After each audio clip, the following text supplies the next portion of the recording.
Assalamualaikum warahmatullahi wabarakatuh. Perkenalkan, kami dari kelompok 7 akan mempresentasikan hasil kerja kelompok kami, yaitu probability sampling, yang beranggotakan 5, yaitu Farid Ghazi, Bintang Nur Atika, Haikal, Ahmad Fahrid, dan Khairia Rizky Amalia. Di sini saya akan menjelaskan sedikit apa itu probability sampling. Metode pengambilan sampel di mana setiap elemen populasi memiliki peluang yang sama untuk dipilih sebagai sampel. Hal ini memastikan bahwa sampel yang diambil dapat mewakili populasi secara objektif, sehingga hasil penelitian dapat digeneralisasi ke populasi secara keseluruhan. Jenis probability sampling yaitu simple random sampling, systematic random sampling, stratified random sampling, cluster random sampling, multistage random sampling. Selanjutnya materi pertama yang akan dibawakan oleh Farid Ghazi yaitu simple random sampling. Simple random sampling. Sistem random sampling adalah teknik di mana setiap anggota populasi memiliki kesempatan yang sama untuk dipilih, yang artinya setiap sampel yang akan dipilih memiliki sebuah kesempatan 50% untuk dipilih sebagai sampel yang akan digunakan. Dalam metode ini, sampel diambil secara acak, biasanya menggunakan metode seperti undian atau generator angka secara acak, sehingga hasilnya bebas dan bias dan representatif terhadap populasi yang lebih besar. Contohnya yaitu survei kepuasan pelanggan. Sebuah restoran ingin mengetahui kepuasan pelanggan mereka, jadi mengundi nama dari daftar semua pelanggan yang pernah berkunjung dalam sebulan terakhir dan menghubungi 50 orang untuk memberikan umpan balik. Ini adalah contoh dari simple sampling. Selanjutnya materi kedua, systematic random sampling, yang dibawakan oleh Ahmad Fahrid. Systematic random sampling dan contohnya. Baik, adapun beberapa contoh mengenai systematic random sampling. Pertama itu systematic random sampling.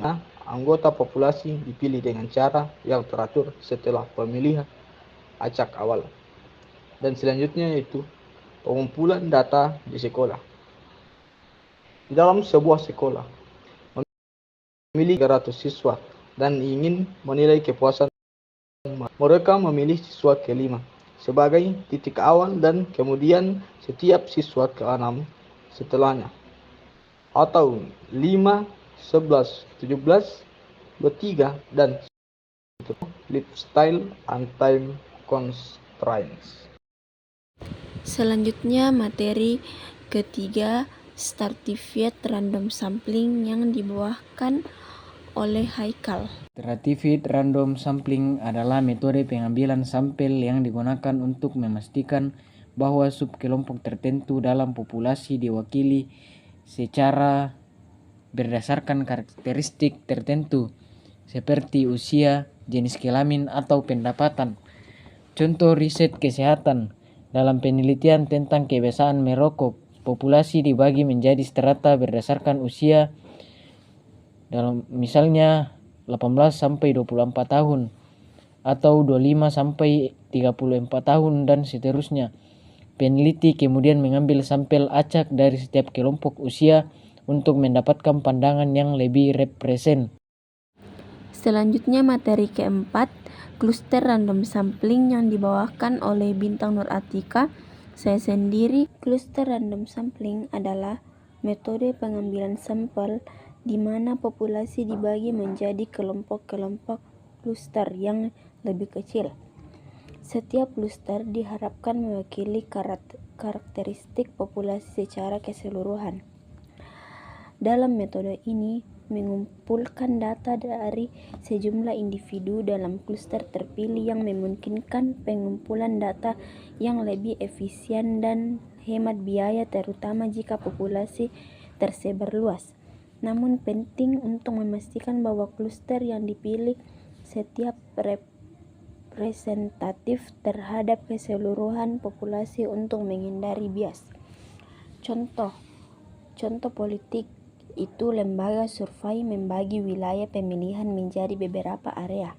Mereka kemudian memilih beberapa area secara acak dan mengumpulkan data dari semua pemilih di area yang terpilih. Selanjutnya materi kelima, multistage random sampling yang dibawakan oleh Khairia Rizky Amalia. Multistage random sampling dan contohnya. Multistage random sampling adalah metode pengambilan sampel yang menggunakan beberapa tahap pengambilan.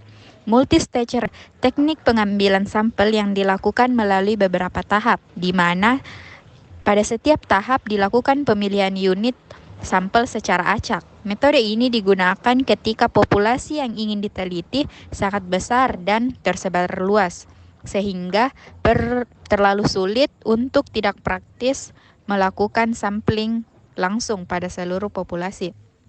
Adapun contoh riset pasar, tahap yang pertama, kota dibagi jadi beberapa wilayah geografis. Tahap kedua, beberapa wilayah dipilih secara acak. Tahap ketiga, dalam wilayah yang terpilih, beberapa toko diambil sebagai sampel. Tahap yang terakhir atau yang keempat itu, pelanggan di toko yang dipilih kemudian ditanyai. Selanjutnya kesimpulan, metode ini memberikan pendekatan yang sistematis dan objektif untuk pengambilan sampel dan populasi, dengan memastikan bahwa setiap anggota populasi memiliki kesempatan yang diketahui dan tidak sama untuk dipilih probability sampling. Terima kasih atas kesempatannya. Mohon maaf jika ada kesalahan. Wassalamualaikum warahmatullahi wabarakatuh.